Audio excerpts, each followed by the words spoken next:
Okay.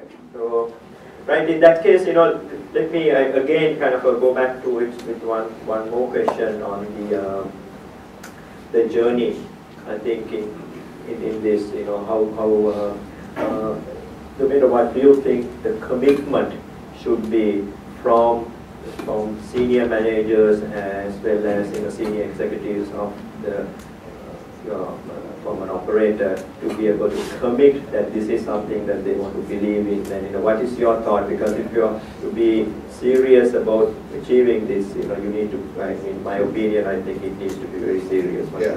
Yes, I think it's also one of the challenges because for us it was because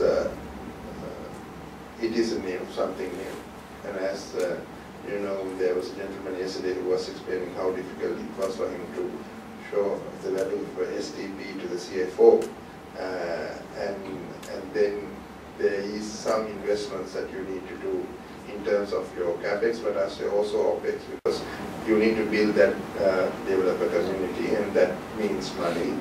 There is a certain amount of cost there, and then after all, there is a reasonable amount of marketing that you need to do to make it happen. Because if your consumers do not hear about this app store, it is as very clearly said, it is not Apple or Yahoo or Google. It is our brand, and then why go to our app store and there's an Apple app store? And then so that those are the commitments, and therefore everybody. And then there is obviously the technical side coming into it, because this is just not putting one platform somewhere and interfacing it. There is a lot of more work, because SDP has to interface across all platforms, billing, everything. So definitely there is a lot of commitment required. I mean, we went through that phase in our company, but once you get over that hurdle, naturally, everybody believes and works towards it. But it is something that it's not that this is not a CMO's responsibility, or yes, there will be a business owner, but it's not just one guy running something. It's not a marketing campaign. It's far beyond that. What's your thoughts on I think yesterday one of the slides was saying that, what was it? The greatest SDP doesn't means that it makes the most money. So I think it's a long haul. It's not just a 3 months effort. It's not going to be a 6 months effort. It's going to be minimum. I would say it's going to be a year, because of the amount of effort that the marketing is going to make, the amount of publicity, the amount of work that you're going to be doing with the developers. It's a company strategy. It's going to be something that everybody needs to believe in as well. It's not going to be a short-term thing. Yeah, I agree with both of them. It's really a long-term investment for operators actually to build a developer community, prepare all network assets to move to this sort of telco 2.0 environment. I mean, it's a change, both internally and in the framework.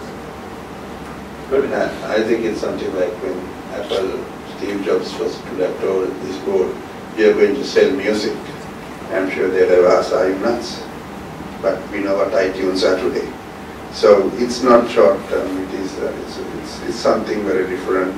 So there's a lot of effort and commitment required, but I believe that this is like the way going forward.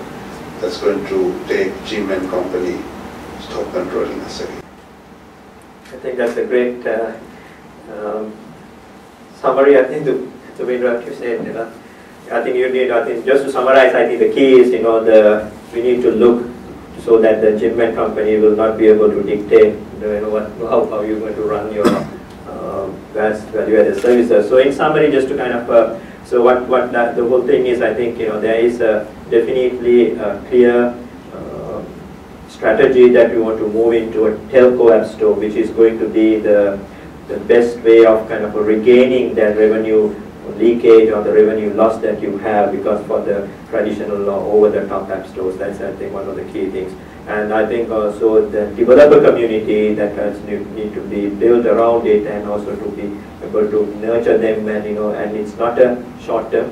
It's not going to be 1 week, 3 months exercise. It's a long term. It's a long haul. You have to kind of look at the whole.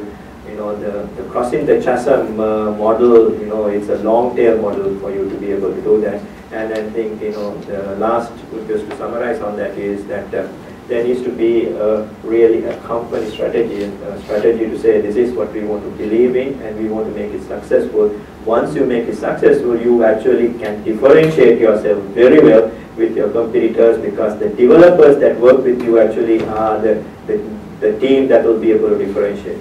So with that, I'd like to thank the panelists, Duvindra, Kang and Mitch, to coming and sharing this time, and also for the audience being very patient and being here.